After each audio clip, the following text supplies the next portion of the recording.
Hey, welcome. Today we're going to make some fake Danishes. So we're going to do a cherry, a lemon, and a cheese Danish.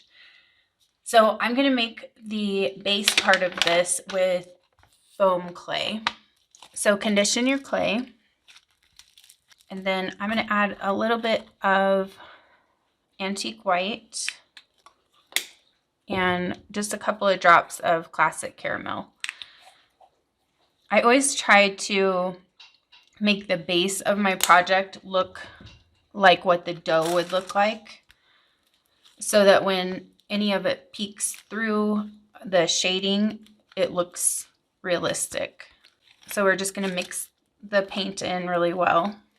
So I'm going to make 2 out of this, so I'm just going to divide this into 2 pretty equal pieces. Doesn't have to be exact. So I'm going to roll this into a snake.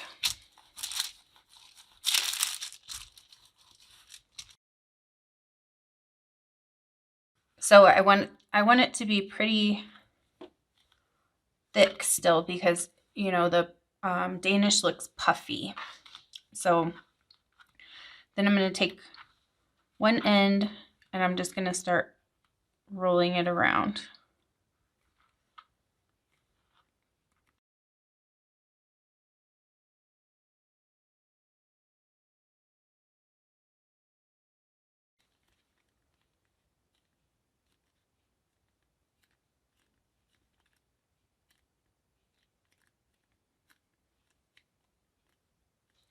So then just kind of press that little tail part in.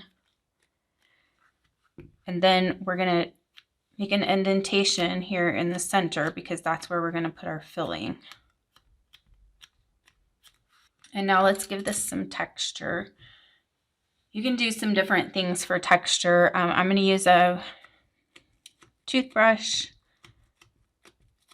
You could also use an X-Acto knife or a toothpick to kind of give it more flakiness.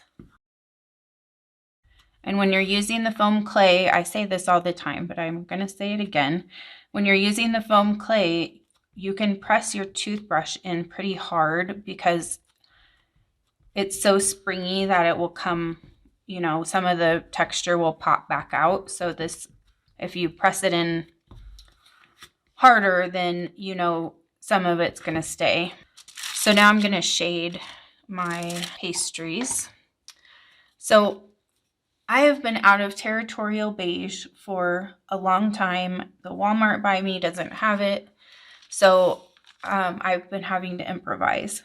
So if you have territorial beige, you can just use that, and then yellow and harvest orange. That's what I usually use. But because I don't have that, I'm going to use classic caramel, melted chocolate, yellow, and harvest orange. So the melted chocolate part is going to be a very small amount compared to the rest of it. So I put a couple of drops of classic caramel, and then I'm just going to put 1 drop of melted chocolate. So what I did here was 2 drops of classic caramel, 1 drop of melted chocolate, 1 drop of yellow, 1 drop of harvest orange. So I'm just going to mix that all together.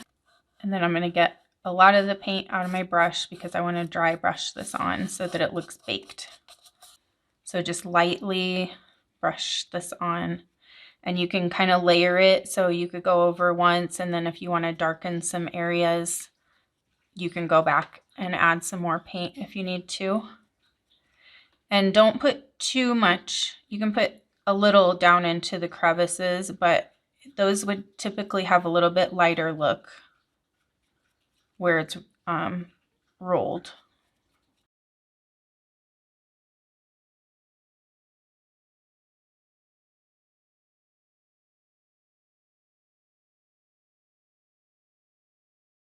Okay, so for the filling, the first one we'll do will be our cheese filling. So for that, I'm going to use a mixture of caulk. I'm going to add some antique white. I don't want this to be too yellowy looking, so be careful with the amount you put in. You can always add more, but you can't take it out. So just mix that together. And then I'm going to add a little bit of Mod Podge, gloss Mod Podge. And this gloss Mod Podge is just to kind of loosen it up a little bit. We're going to have to coat this again probably after we let it dry. So just kind of, this just kind of makes it a little more liquidy so that it looks more like the cream cheese filling. So I'm just going to take this and put it into that little thumbprint that I made in the middle.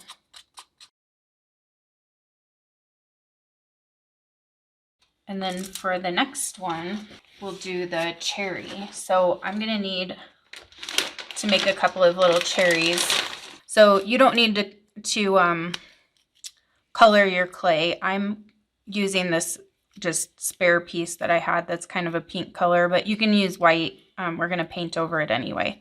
This is just kind of a scrap piece that I had left from something else. So I figured why not use it since it's going to be painted over. So I'm just going to make this into a few different pieces. I don't know how many I'm going to need for this. So just do like 3 or 4 and then just roll them into balls.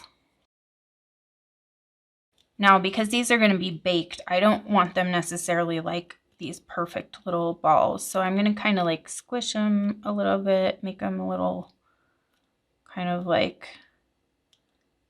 you know, when they cook, they get kind of like wrinkled up and imperfect. So I'm just going to do that.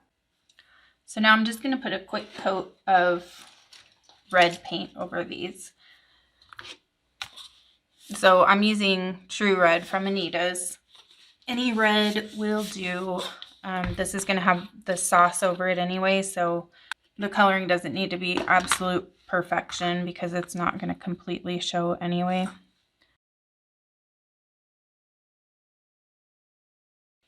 So I'm going to let those dry for a couple minutes, and I'm going to go ahead and mix up the lemon one. So for the lemon filling, I'm going to use my 100% silicone. So I'm just going to put some into my cup. And then I'm going to use my alcohol inks to color it. And then I'm going to add this lemon yellow. Just put a few drops and mix it and see if you need to add more. And then we'll just spoon this on. So the one thing I want to say about putting the silicone on the foam clay is it's going to make your clay, like wherever the silicone is underneath, it'll get kind of like squishy, smushy. So if that happens, don't be worried. It will dry up. It just takes a little bit of time, and you don't want to be moving it around a lot or it'll kind of get stuck and pull that part of the clay off of your project. So put it on wax paper or whatever you want to dry it on, and then just leave it until it's pretty well dry. Now we need our cherry filling. So we're going to use our silicone again.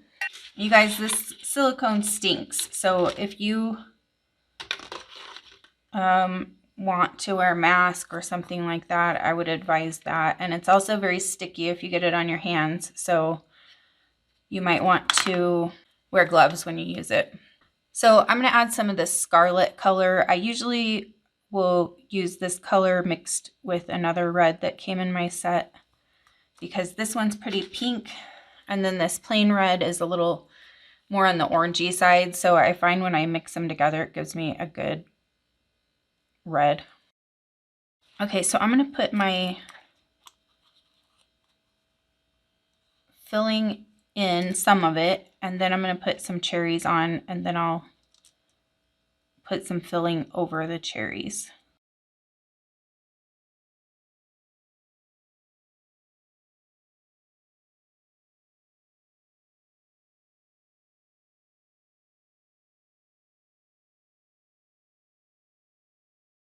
So I'm just trying to like coat the cherries. I want them to still show.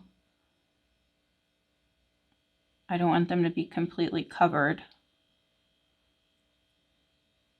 But I want them to have a nice coating of this so that it looks like it's in the cherry sauce, or whatever you call it, cherry filling. Okay, so now I'm gonna let these dry overnight.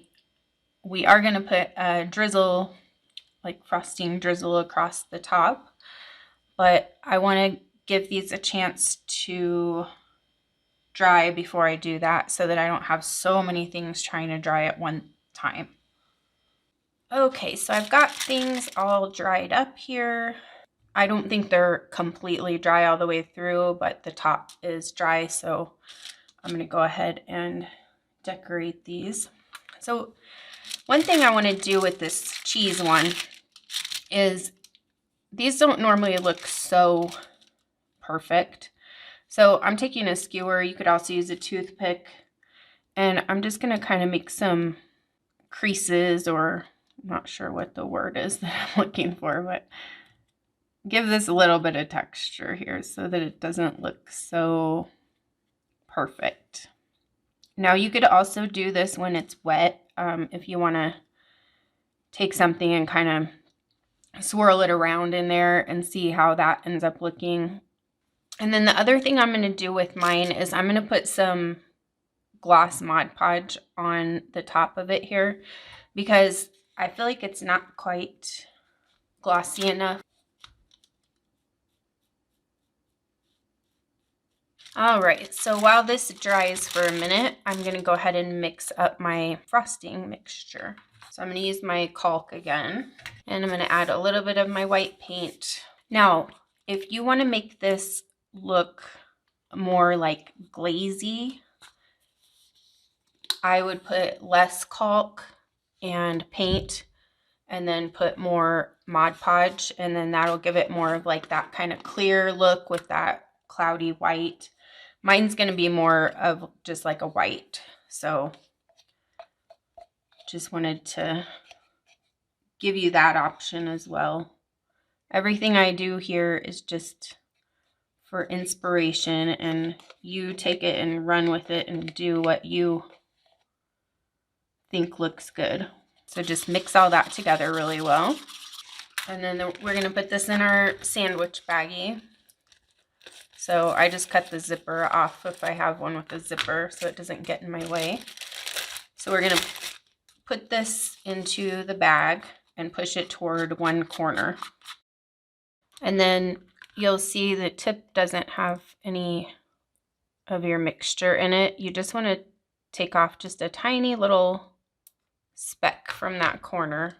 So when we squeeze this out, you want to start squeezing before you're over your pastry, because in case any blobs, which it usually does when you first start squeezing, it'll blob over here instead of on your Danish. And then I'm just going to go back and forth across it as many times as you need.